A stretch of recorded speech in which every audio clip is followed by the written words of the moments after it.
Nice to be outside in the sun and not in the lab wearing our white lab coats dissecting new equipment. We don't have a lab. I know, we should get one. We have a budget for a lab for next year, but it'll probably get eaten up by the sandwich budget. We're talking about the Splitfish dual SFX Not easy to say. controller for the PlayStation 3. This predates the Move, by the way. We've had this for a while, and we finally got around to reviewing it. We've got a big shelf in the lab, and there's a lot of stuff in there, and some of it catches our eye, and some of it doesn't. It took a while for this one to get on our radar. Yeah, and I think it's interesting to take a look at this now, knowing how the Move works and how it's been implemented into some of the first-person shooters out there. You've had a lot more experience fooling around with Move interactivity with Killzone and with SOCOM than I have. I've played around with a lot of these Splitfish controllers over the years, and the point of these controllers is to give you a sort of PC mouse and keyboard kind of experience, but on a console, and they work pretty well. They do work, for sure. Yeah. But I think everybody should rush to their calendars and notice that it's 2011, and we've had console shooters for a long time now. Okay. And so we don't need them to feel like PCs anymore.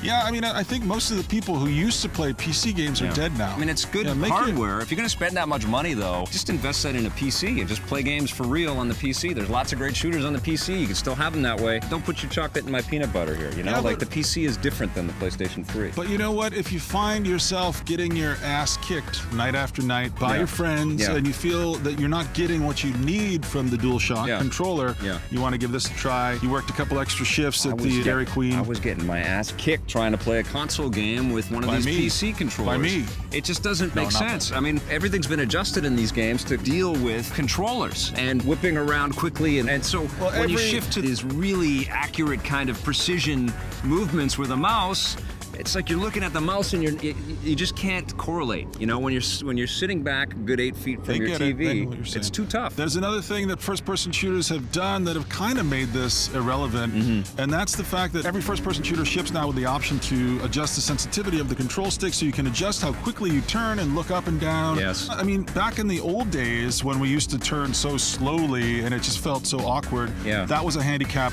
it's not really there anymore. Well, I was playing with the thing, trying to make it work and trying to make it feel right, and, you know, holding the mouse in your lap on the board that they give you was not working for me at all. When I wanted to switch back to Move, no problem. You know, if you want precision, you can monkey around with the Move, which will be less money, more useful in different kinds of implementations than just this thing. This thing is totally superfluous. You do not need it.